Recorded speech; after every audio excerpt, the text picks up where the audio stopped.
Group পর্বে নেপাল আর ইতালির মতো দলের বিপক্ষে জিততে যেখানে বেশ বেগ পোহাতে হয়েছে ইংল্যান্ডকে, সেই ইংল্যান্ডই এখন টি-20 বিশ্বকাপে ফেভারিট হটকে।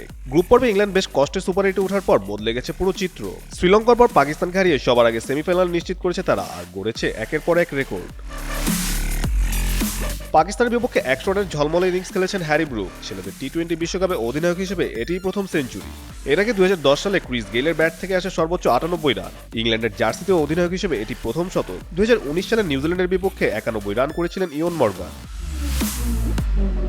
ইংল্যান্ডের হয়ে বিশ্বকাপে এর আগে সেঞ্চুরি ছিল দুটি। 2014 সালে শ্রীলঙ্কার বিপক্ষে 116 রান করেছিলেন অ্যালেক্স হেলস, আর 2021 সালে একই দলের বিপক্ষে 101 রান করেছিলেন জস বাটলার। পাকিস্তানের বিপক্ষে বিশ্বকাপে এখন সর্বোচ্চ রান ব্রুকের। এর আগে 2012 সালে পাকিস্তানের বিপক্ষে সর্বোচ্চ 84 রান করেছিলেন বাংলাদেশের পোস্টার বয় সাকিব আল হাসান। সেই সাথে প্রায় 14 বছর পর সাকিবের রেকর্ড ভাঙলেন ইংলিশ মার্কুটে ব্যাটার হ্যারি ব্রুক।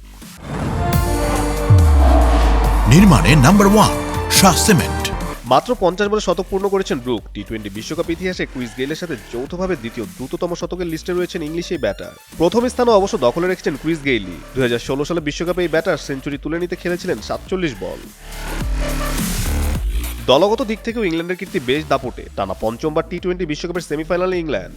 2016, 2021, 2022 এবং 2024-এর পর এবারও শেষ চারে ইংলিশরা। প্রথম দল হিসেবেই নজির গড়ল তারা। পাকিস্তানের বিপক্ষে বিশ্বকাপে 4 ম্যাচে 4 জয়, সব মিলে টানা ষষ্ঠ টি-20 জয়। শুরুতে ধুঁকতে হলো এখন ইংল্যান্ডের আত্মবিশ্বাস তুঙ্গে।